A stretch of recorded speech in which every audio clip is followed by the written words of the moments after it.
Hey, what's up, YouTube? So today, one of the topics that I am talking about most of the time is trust and its role when it comes to you and working with your team.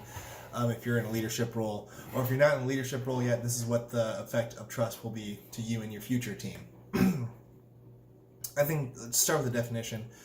Trust is when you're willing to place your vulnerability into someone else's hands. So you're giving them the opportunity to do something to harm you potentially. So that means, I'm going to tell you a secret that I would be, crushed if anyone else found out about. Or I'm going to give you this task and, my job's going to be on the line if you don't come through and perform. Or I'm just giving you a task or information, or I want to talk to you about stuff. I want you involved in things. I am doing stuff with you that could potentially be harmful for me, and I'm doing it because I trust that you will not let me down, is essentially what trust is. It's giving someone the ability to harm you with the assumption that they will not do it, is what my definition is. Obviously, there are different definitions. But I think when it comes to the workplace, trust is one of the most common things that will slow a team down. You'll have trust, from all directions. If I'm on a team, I don't trust any of my peers, so I just kind of shelter myself from them. I either don't work for them, or if I do work with them, I communicate with them very little because I don't want someone, learning something about me and telling the rest of my team. Or, maybe somebody has a reputation for, talking poorly about behind people's backs, so I don't really interact with them, and if I interact with them, I lie and put on some kind of show so that they, view me this way so they don't actually see who I am and, make fun of me for it or talk poorly about me for it, whatever it might be. Or maybe I don't trust my supervisor who's, leading my team, or, because they don't communicate with me, they throw me under the bus a lot, they haven't really let me work on a project that I want to work on because they don't think I can do it. So they show that they don't trust me, which in turn makes me not trust them. If you're the leader of a group, if your team is never, performing the way that you want them to perform, it can be difficult to trust them. If your team is having, negative interactions with each other because someone's, stirring the pot, it can be difficult to trust them. Really, there's any number of, ways that trust can, issues with trust can manifest in your work environment. So really, I just kind of want to talk about what that means for you. One thing I think is really important to know is that trust is not something that's just magically there one day. I know you want to trust people, but your brain just can't handle trusting people until it learns that you can trust them. And the way it learns you can trust them is by seeing them do a series of actions over a period of time. So essentially what that means is that you need to see them do things that would gradually earn your trust, and you need to see them do it consistently over the course of time. Different people have different, time windows of what that time looks like. But essentially, your brain needs to be able to confirm, yes, this is this person's pattern, this is what we can predict of them, this is how much we can trust them. If your pattern is shit and you're aggressive, you don't pull your weight, you're coming in late every single day, and that's the pattern that you're displaying, people are going to see that, hey, you're not trustworthy because these are your predictable actions. Whereas if your performance is fantastic, you're constantly looking out for your team, you have open communication with everyone, you have nothing but positive interactions, and you do that consistently, your teammates' brains are going to be able to predict, oh, hey, days 1 through 100, Josh was like this consistently 95 out of the 100 days, so we can predict with 95% accuracy that this is probably what he's going to be like the rest of the time. And that is how trust develops. It's basically through predictability. Can I predict good things out of you based off of your past behavior, or am I going to have to predict bad things out of you because of your past behavior? So trust is something that takes time to build. I definitely have seen people who go into a team either as a team member or a leadership role, And they'll say, okay, guys, it's day one. I trust you. I need you to trust me. Let's go. And it's a good mindset, because it shows that you're open to trusting. But you just need to understand that people's brains don't function that way. People will probably like you. They'll say, okay, day one, I like this guy because he was very optimistic. He said he trusted me. I trust him, so on and so forth. But I need to see how he performs on day two. Or, I have this, new leader on my team. She's really supportive. She's fantastic. First week has been really good. She's been giving us a lot of autonomy. But I need to see how she performs on week 2 compared to week 1. Your brain needs a lot of time to be able to do pattern recognition, essentially. I need to see how predictable is this behavior. Which is why when you have people on your team who are very sporadic, maybe days 1 through 3, they're fantastic, they're pleasant to work with, they're reliable, they're great. And then days, 4 through 18, they're grumpy, they're moody, they don't want to talk to anyone, their work is shit, everything's terrible. And then days 18 through, 50, they're great again. That middle stretch where they had that poor performance and that bad behavior for an extended period of time, it will take longer for you to trust them because your brain is going to remember, hey, 20% of the time that we've known Josh, he's sucked. That's very, very high percentage, and that's not something that I can consistently predict. So I'm going to struggle trusting him. I mean, you might have people who are fantastic, 90% of the time, 9 out of 10 days, they're great, and then, once every 2 weeks, they're horrible monster people who you don't want to interact with. That inconsistency makes it difficult for people to trust you because you're not predictable. If they can't predict that you will be positive and supportive no matter what happens, they're not going to trust you. They might trust you a little, but they might not trust you to the full extent that you would hope that they would trust you. And that plays a huge role both ways. If you're, working under a leader, that's how you get your leader to trust you, by showing consistent positivity and, performing to the expectations that have been set for you. If you're a leader, that's how you get your team to trust you, by showing them consistent rapport, consistent communication, consistent positivity, consistently doing your job to the best of your abilities. That way, 6 months down the road, I can come in, I can ask your team members, hey, what would happen if I joined your team and I screwed up and I, dropped the ball and I lost us a client because I was 30 minutes late to our first meeting? If I joined your team and that was my, day one, how would your leader react to that? Basically 3 options. 1, they would react positively. They would say, oh yeah, Josh would be fine with that.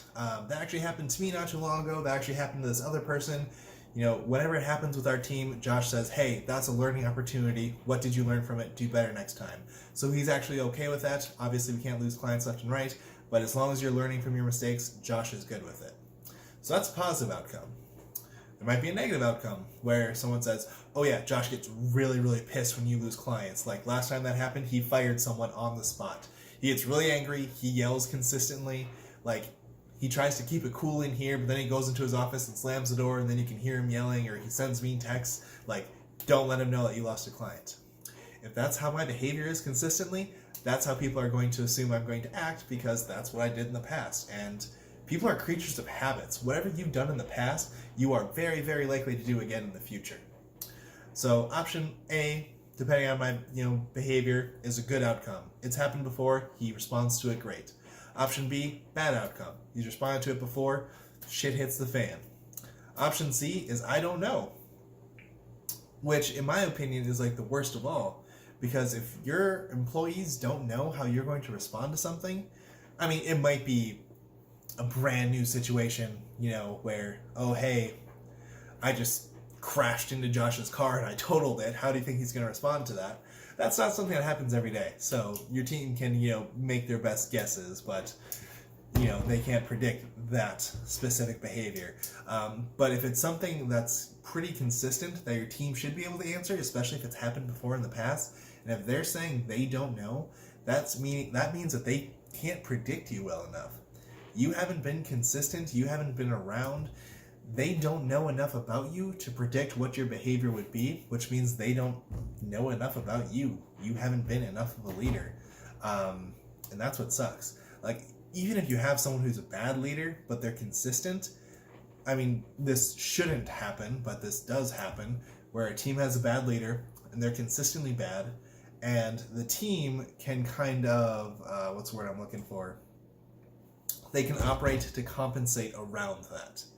So if I know that I lost an account, as soon as Josh learns, he's going to, piss and whine, and he's going to leave for the rest of the day, and he's not going to talk to all of us, I can compensate around that by saying, okay, everybody, I'm going to go tell Josh this. He's going to whine, complain, be super negative, then he's going to leave for the day, and then we can get all of our work done. Or, now's a chance to go talk to him before I talk to him, because God knows he's not going to want to talk to you after I'm done.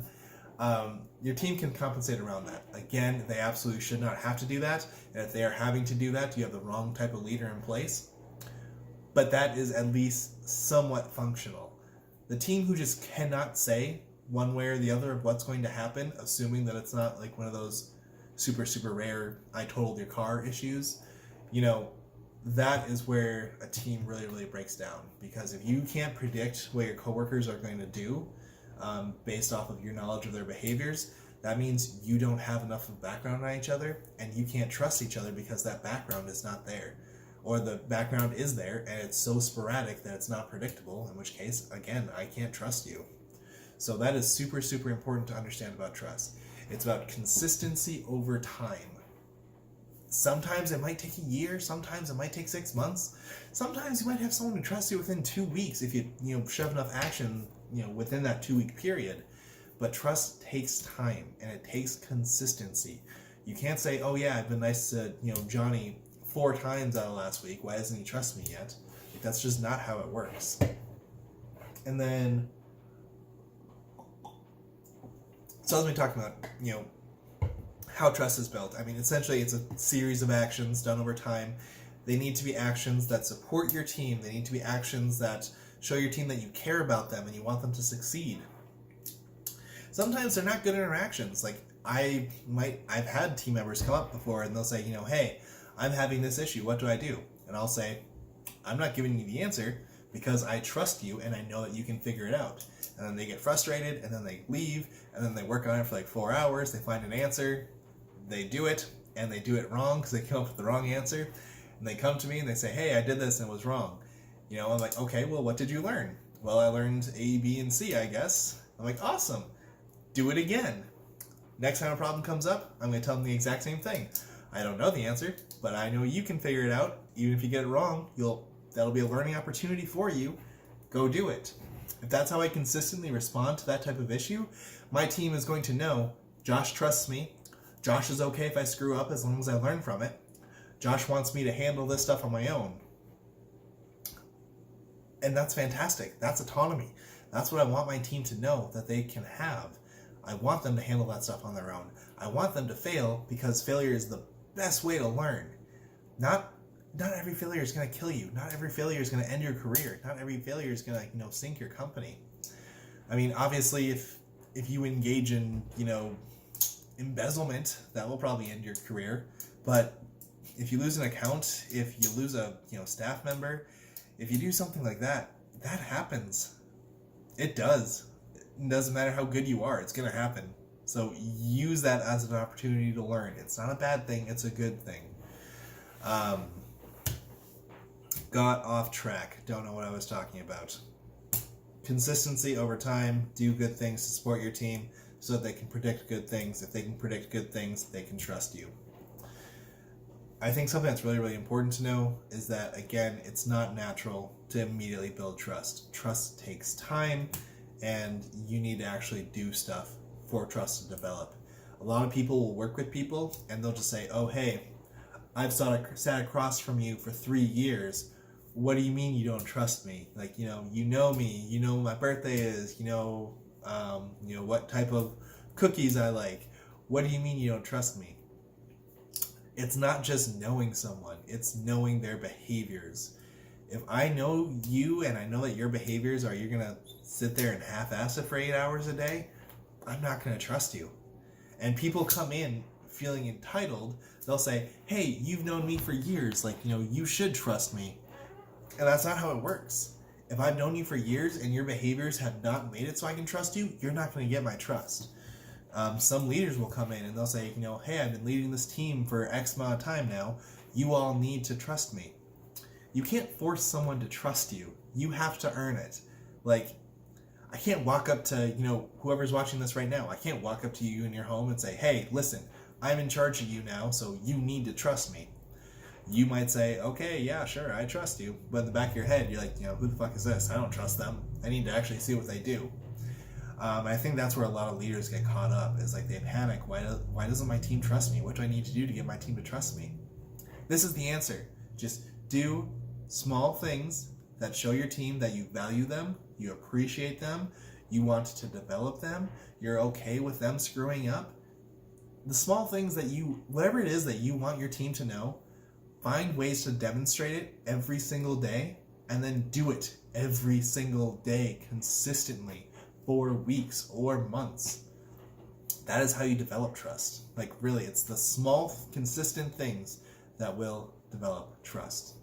I think another huge issue with trust, especially when you're looking at it from the leadership perspective, I have seen a ton of people who are trying to lead a team and they do not trust the members of that team, so the team's performance is absolute shit. Like, whatever the team's outcome is, it's crap. And then they'll blame the team. They'll say, hey, you guys did a bad job. And then that reinforced their, mistrust of them. You guys did a really bad job last week. I don't trust you even more now. I need to, look over your shoulder. I need to check into what you're doing every single day. I need this. I need that. And again, that's the road you're going down. You're showing consistent mistrust every single day. So the end result is going to be a massive ton of mistrust. And you can't do that. Yeah, trusting people is scary. Again, you're giving people your vulnerabilities. You're saying, hey, work on this project and hopefully I won't get fired for it. You're saying, hey, have this conversation with the new client and hopefully you don't lose us a shit ton of money. Hey, go do this and hopefully it doesn't have a repercussion on me. But that's what a leader is. Like, you're there to serve your team. You're there to protect them, while they're going through their learning phases. You're there to guide them. You're not there to lord over them and, force them to do everything perfectly, because that's just not how it happens. So understand mistakes are going to happen. Mistrust is natural, and that trust takes a lot of time and a lot of efforts to build. But if you're trying to be a leader, those are the two things that you constantly need to be willing to give your team: your time and your effort. That means if I work hard on a project for 3 months and you screw it up and I need to start it all from the beginning, I need to make sure that you know that I think that that's okay. I don't hate you for it. I don't think less of you for it. I think you made a mistake, and I absolutely think that you need to learn from that mistake, because this is going to be a crazy valuable lesson for you further down your career or your life. But I'm okay with you making that mistake. Even that couple of sentences right there develops massive trust with people. It gives them a big insight to who you are, how you lead, what it's going to be like to work with you. And if it's something positive and pleasant like that, they are going to like it and they are going to seek out more of it. So again, that's trust, consistency, time, positivity, and support. That's the recipe. Keep doing it. You will get trust, I promise.